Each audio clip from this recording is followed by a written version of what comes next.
Hello there. Welcome back to my views and news. Three news stories, not two, three this time. Five banks have been robbed in the Amhara region. By the way, Fano fighters have been taking credit for not attacking banks in the Amhara region. But now it seems that bank robberies are becoming frequent and fingers are being pointed towards the Fano groups operating in the Amhara region. Secondly, Raila Odinga, Kenyan politician, visited Eritrea yesterday. Raila is contesting an election to be the next chairperson of African Union Commission to replace Musa Faki. Thirdly, Somalia's President Hassan Sheikh delivered a speech on Friday. We know that Somali president offers a Friday prayer at a mosque, and there he delivers a speech on every Friday. And the speech, though basically his participation is in a religious program on Friday, every Friday, but his speeches are mostly political when he speaks at the mosque where he performs Friday prayers.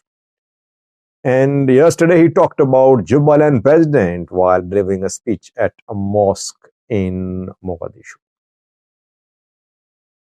Firstly, viewers, since last year, Fano and military have been fighting in the Amhara region, and I think before July 2023, this fighting erupted. And throughout 2023, we did not see any attacks on banks. Banking operations continued in the Amhara region.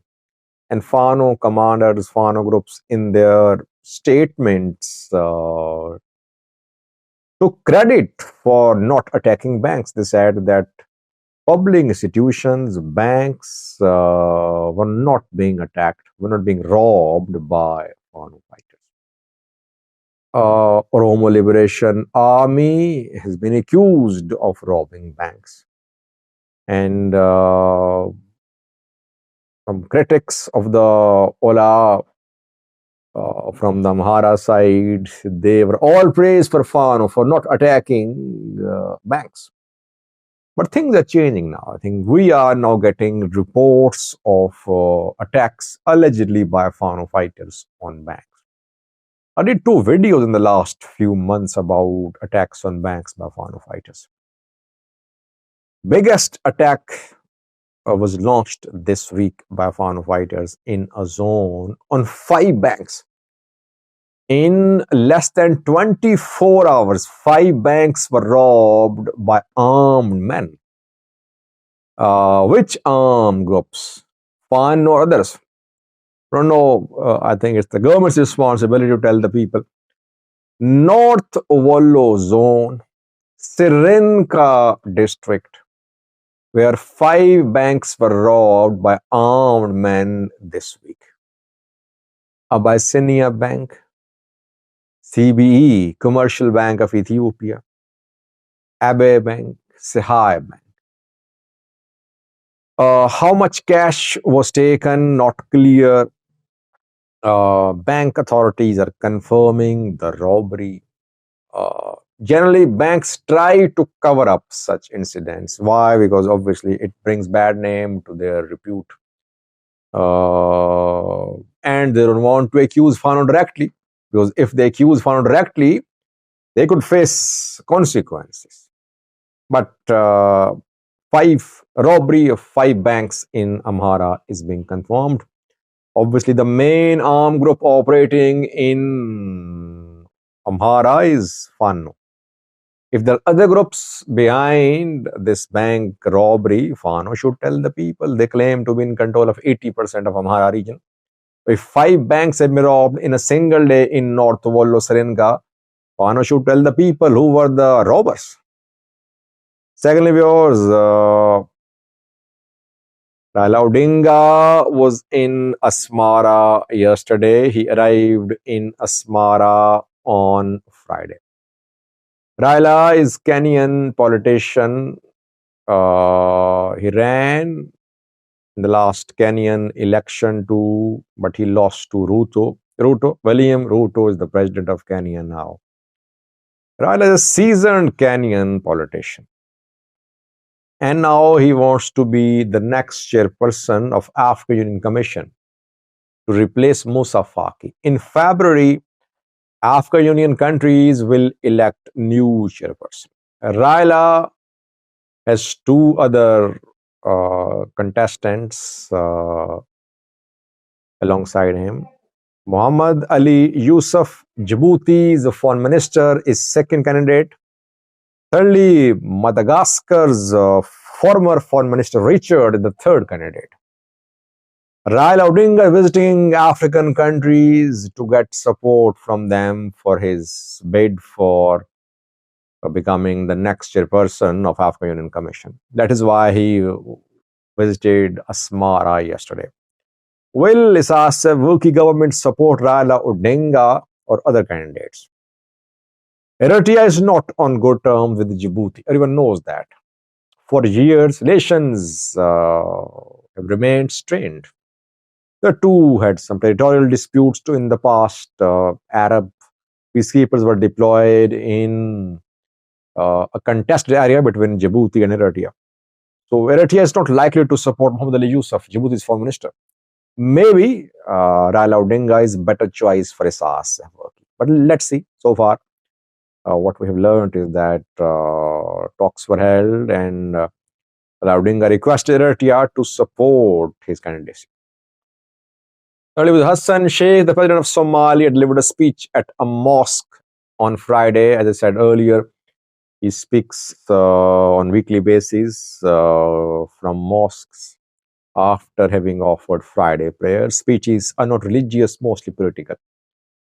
And Hassan Sheikh leveled serious allegations against Ahmed Madube, Jubaland's president. He called him of being in alliance with Al-Shabaab. He said Madube has links with Al-Shabaab. By the way, when regional governments criticize the federal government, they criticize federal government, federal ministers, federal officials of supporting Al-Shabaab. When federal government criticizes regional governments, the federal government also criticizes them and accuses them of being in alliance with Al-Shabaab. Al-Shabaab is wrongly implicated in political conflict in Somalia. Yes, wrongly implicated, I would say. Secondly, Hassan Sheikh made it clear. He said the election held in Jubaland is invalid, null and void. It was against constitution. Constitutional amendment has been approved by the parliament about one person, one vote. The election held was a violation of constitution. That is why a one person, one vote election will be held in Jubaland and other regional states. No matter what happens, federal government will implement the provisions of the constitution. So Hassan Sheikh is adamant that new election should be held in Jubaland, direct election, one person, one vote. But Madube has got himself elected for 5-year term. Will he agree to new election while he's backed by Ethiopia too? Let's see. I have a clip of Hassan Sheikh, the president of Somalia, speaking at a mosque on Friday. Take a listen to what he said about Jubaland president and links with Al-Shabaab. Thank you for watching. Somali, Shabab dowlad Soomaaliya xumata u darnaatay 13 sano sanadkii 14aad uu socda Axmed hal tuulo kamida gobolka Jubbada Dhexe waa xurey waay Kismaayo dhinacna ugama bixin intana uma bixin iskuma dayin hub wuxuu helay wuxuu caalamka siiyay bakaaray ugu jiraan hadda uu soo bixiyay ciidanka xoogga dalka Soomaaliya lala dirra markii la yiri hadda uu bakaarada ka soo saaray weligiis uma dhaqaaqin inuu dalka xoreeyo shabaab afka markuu kala qaadana waxaan u noolahay inaan shabaab xoreeyo waa kula kaftay mar axmed oo shabaab uu socotide garba saaxiibadaadii hore iyo waxbaad ku leedahay meesha waxbaad oorisaana naga dhaafaan kula kaftami jirna maanta hubkii shabaab lagula diriri waaye ee meel ku xeeraysnay wiilasha ciidamada amniga ee Jubaland ka tirsanayna waad aragteen markay hadlayaan siday u noolaayeen iyo siday u dhaqmaayeen iyo sida loola macaamilay maanta axmed dawladda Soomaaliya iyo shabaab dawladda Soomaaliya aa xumaata u darnaatay 13 sano